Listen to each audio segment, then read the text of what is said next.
Good afternoon, everyone. My presentation topic is electronic waste. Here is an overview of today's presentation. To begin with, according to the definition provided by the website of E-Waste Guide, electronic waste are defined as the waste electrical and electronic equipment. In short, we call it WEEE.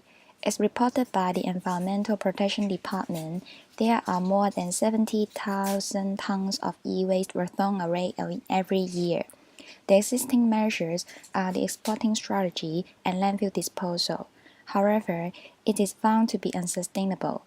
As stated in a consultation document of WEEE by Yao, demand for second-hand products in developing countries is expected to decline as the living standard improves and awareness of sustainability develops.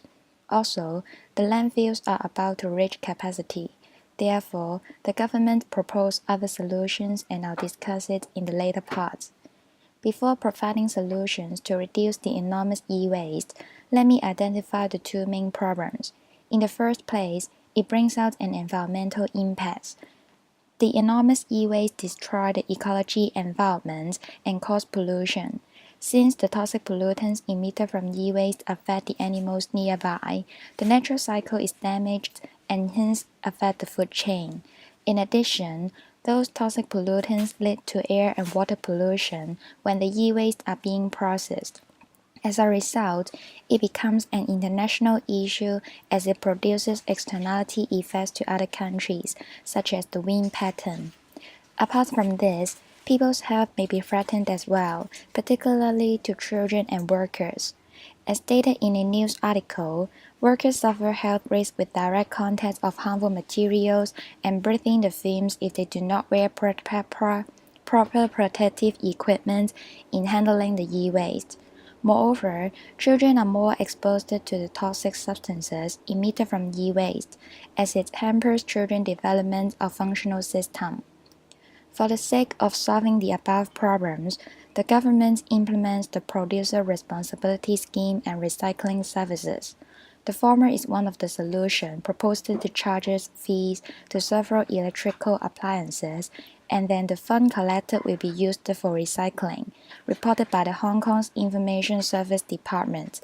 It can hence raise incentive to reduce e-waste and support building more advanced infrastructure in recycling facilities, while the latter offer extended services such as collection hotline, donation, and dismantling services by the EPD. It aims to reduce landfill disposal and promote an environmental friendly atmosphere. However, there are some arguments of the two solutions. First of all, the government should include mobile phones in the PRS in order to raise the incentive for reducing the massive e-waste.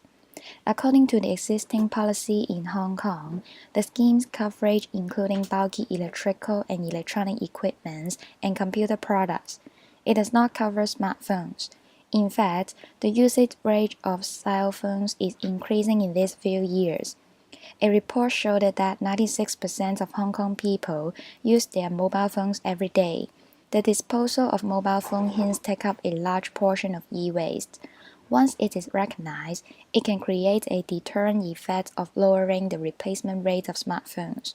With less disposal e-waste, the environment will be better by living under a less polluted atmosphere. Moreover, widening the coverage of PRS can collect more funds in recycling services as well.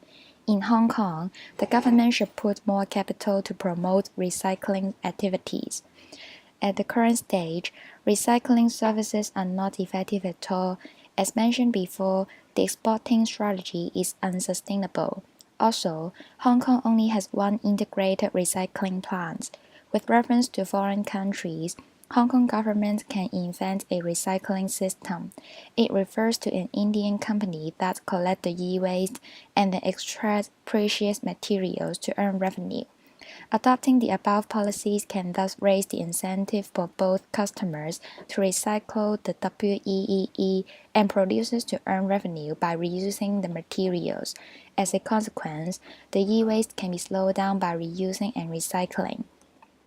On the other side, some detractors claim that the PRS is not an effective measure in reducing e-waste. As reported in an article, it claimed that the polluters pay principle only lower the incentive for customers to pay for the levy in short term. It does not encourage citizens to reuse the disposed WEEE. In addition, the charges are low and may transfer the burden from manufacturers to customers.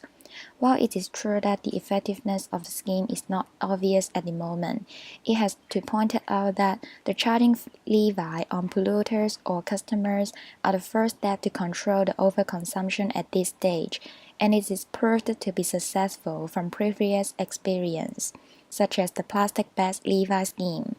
It can be argued that PRS can support the recycling services as the fee collected from the scheme are used for investing in recycling services. In addition, the levy burden on producers or customers are not the important factors. The most crucial part is the requirement for sellers to collect the disposed electrical appliances from customers and then deliver to recycling plants. Under this process, it can ensure the WEEE can be recycled and attain the voluntary measures. And this is the end of my presentation. Thank you for listening.